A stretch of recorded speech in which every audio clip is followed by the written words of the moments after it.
সাংসদ তহবিলের টাকায় অ্যাম্বুলেন্স, সেই অ্যাম্বুলেন্সে বিক্রি। হাসনাবাদে চাঞ্চল্যকর অভিযোগ তৃণমূলের অঞ্চল সভাপতির বিরুদ্ধে, তিনি মানতে নারাজ।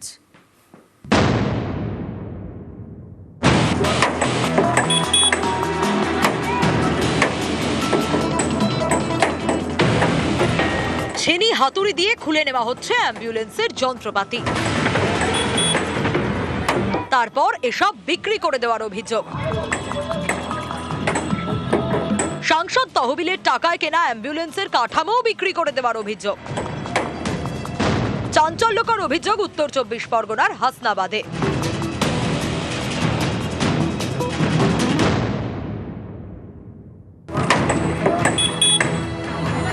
হাসনাবাদের পাটুলি খানপুর গ্রাম পঞ্চায়েত এলাকায় চকপাটলি স্বাস্থ্যকেন্দ্র। বছর 10 আগে এই স্বাস্থ্যকেন্দ্রের জন্য একটি অ্যাম্বুলেন্স কেনা হয় সাংসদ তহবিলের টাকায়। সেই সময় সাংসদ ছিলেন তৃণমূলের হাজি নুরুল ইসলাম। এই অ্যাম্বুলেন্সই এলাকার ভরসা হয়ে ওঠে।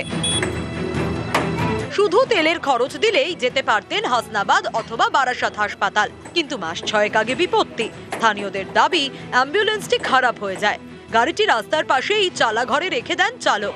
অভিযোগ, এরপরই সুযোগ বুঝে একটু একটু করে অ্যাম্বুলেন্সের যন্ত্রাংশ খুলে নিয়ে বিক্রি করে দেন তৃণমূলের অঞ্চল সভাপতি সেলিম মোল্লা। অভিযোগ, বিক্রি করে দেওয়া হয়েছে গাড়ির কাঠামো। উত্তর 24 পরগনার জেলা শাসকের কাছে লিখিত অভিযোগ জানিয়েছেন স্থানীয়রা। তারা চান নতুন অ্যাম্বুলেন্স।